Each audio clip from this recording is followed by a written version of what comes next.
Okay, good morning. Probably watching this in the morning, maybe in the afternoon, but either way, this is our first content-related recording about archaeology, the class. Again, I am Mr. Demagal. If you are new to the class, some of you have had me from last semester for anthropology, so now we're moving on to archaeology for second semester. And if you're new to the course, that's fine too.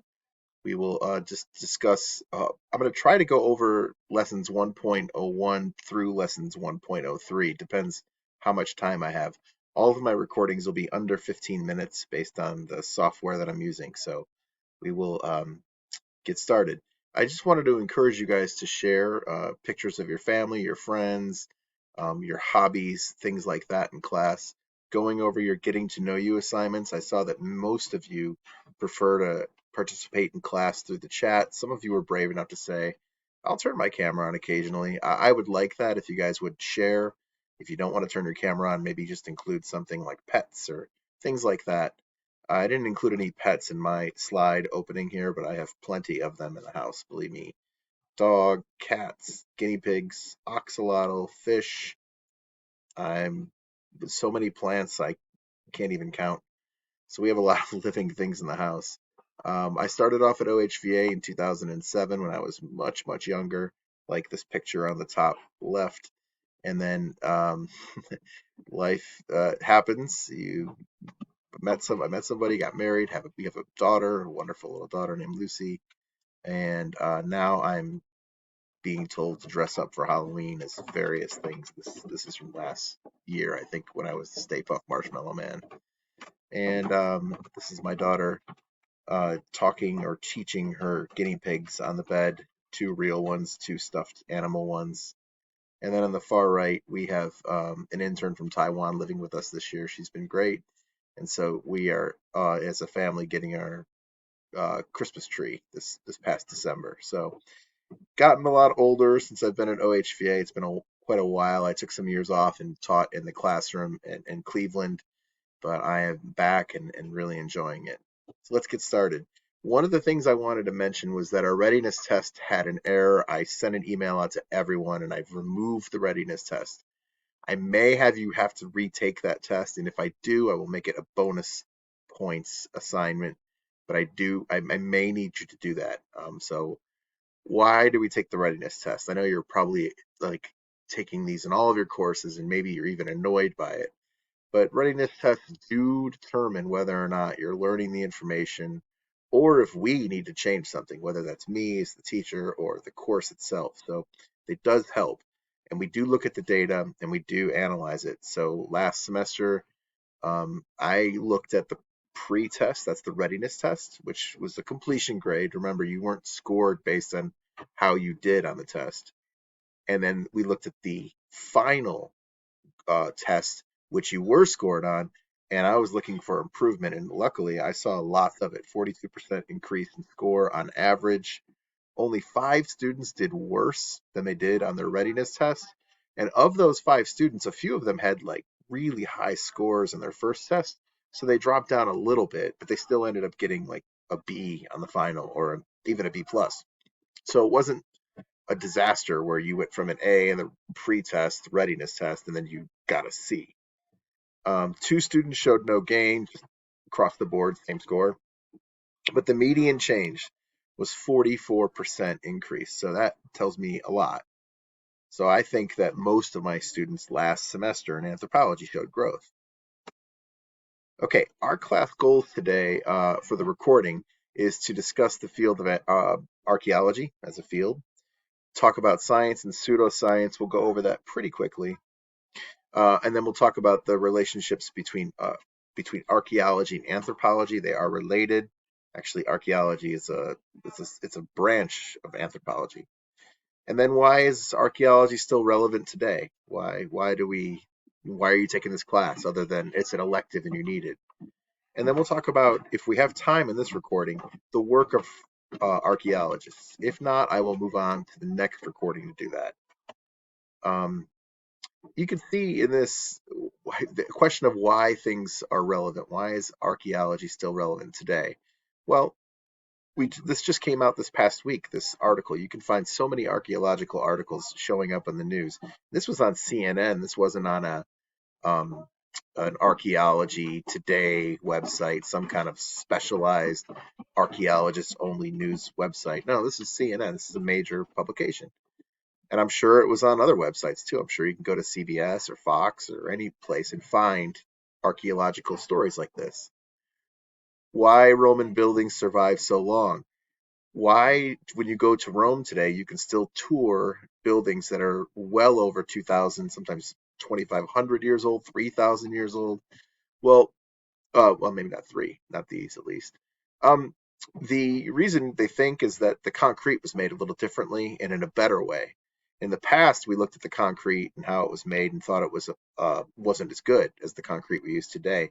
Now, archaeologists and other researchers have decided that it might be better in terms of how it handles water and it doesn't break down the same way. So it's still relevant today. Um, then we will also, I try to use a lot of pictures in my PowerPoint so you can see and kind of visualize what we're talking about. What would you think of when an archaeologist would come across this? This is an underwater pyramid structure. So you have to question when an archaeologist comes across this, what's their first what's their first observation? How do they do research to determine how old this is? How do they do research to determine maybe who built it, what peoples built it? Um, and we're going to talk about how archaeology is done on a daily basis and where most archaeology takes place, which is in the lab. Lab is where most archaeology takes place. Although the digs, like you see here in this picture, very long, meticulous digging, slow. Um, so have you ever wondered why, this is kind of, oops, excuse me, move my screen around. Have you ever wondered why uh, the pyramids of Egypt were built in the first place? Why did Who built them? When were they built? What was the purpose of their being built? Tombs is one of the most common answers. Well, archaeologists are the people who go in and they're the ones who determine when things were built, or to the best of their ability, oftentimes. It's a cross between being a little bit of an adventurer, like you see Indiana Jones from the movies. It's also a person who is a researcher. It requires quite a bit of time, and it is a science. It's a very systematic science. They unearth and study remnants in order to understand people and cultures of past civilizations, oftentimes before writing was invented.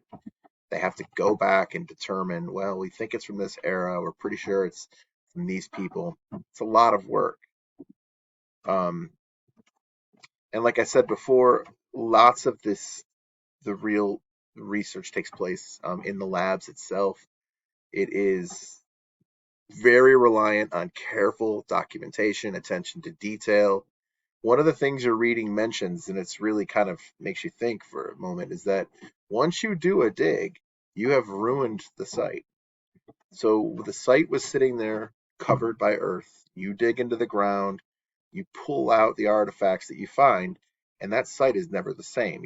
You essentially, while you're doing your research, you're ruining the site itself. So you have to be very careful, document everything piece by piece. There are many, many steps in doing this. So the first thing we'll talk about is the science itself. So archaeology is a study of past cultures based on the items that are left behind.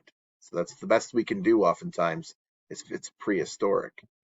But archaeologists wear many different hats. They do plenty of different things, and they're in specialized areas. Sometimes they study just a specific period. Sometimes they study just a particular region.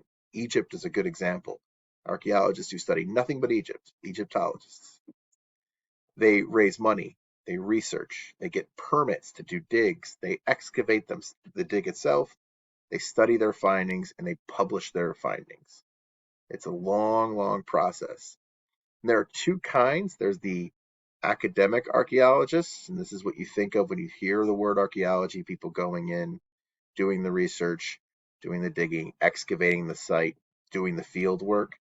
Then there are cultural resource management archaeologists, and what they do is they protect sites and rescue artifacts, and they oftentimes are saving a site that would maybe possibly have been ruined very shortly before the dig takes place or before um, some other construction stops to make sure the dig can be preserved. So they're both very important.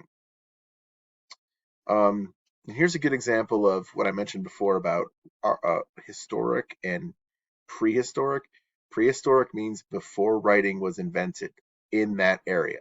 So there could be writing in Egypt, but maybe there's not writing in England, which is the case in this picture. The picture on the right is Stonehenge. That's prehistoric. Writing doesn't come to England until the first century BC, really with the Romans. So we don't really quite know entirely what's going on with Stonehenge. Archaeologists or prehistoric archaeologists are working on that. Historical archaeology is like you see this picture on the left. This is from the Middle Ages. There was writing, there was documentation. So they're sort of matching up writing that we know and what they found in the ground. Now, the science and pseudoscience part, and I only got about 4 minutes, so I know I'm not going to get to 1.03. Science and pseudoscience part of archaeology is that uh, some people say, is this science? Is it pseudoscience? It's science. Pseudoscience is information that's presented with no scientific basis. Now, while archaeologists can't actually give you a perfect image of the past, they do their best with it, what is presented in front of them to give you an idea until something else comes up, and maybe 20 years from now they'll say what we thought in 2023 at the time was scientifically sound, but now we have new information. We'll change that. A good example of a pseudoscience is this picture on the right. I'm going to move my little recording around again. On the right, you see a picture of this is King Arthur drawing. King Arthur is a mythical figure. We don't know if he's real. We don't know if he's a mixture of several people. He's mentioned quite a bit, so maybe there's some truth and basis in who King Arthur was. But in the the 1200s, a king in England really wanted him to be real. He's trying to kind of garner pro-English sentiment, and so they found a coffin that had King Arthur's name inscribed at the top. And it's not that's not science. It was proven not to be true, so it's a pseudoscience. Sort of like, well, I found this, and maybe he even made it. Who knows what the king was doing at the time? Okay. And then difference between archaeology and anthropology. Archaeology is, like I said, a branch of anthropology. There is some overlap. They both study culture. They both do field work and are interested in how past cultures and civilizations relate to ours today. Archaeology is more precise in nature. It's very methodological and methodology. They study the remnants behind societies, and they're focused on physical objects, not like the meaning oftentimes that anthropologists are focused in on. So, oh, there you go. Some good examples or good definitions there. I only have about a minute and a half. So I'm going to stop this recording and I'm going to record 1.03 after that. I'll publish both of these. All of my recordings I will have uploaded onto YouTube. So hopefully that's going to work for you. Okay, guys, thanks for watching this one.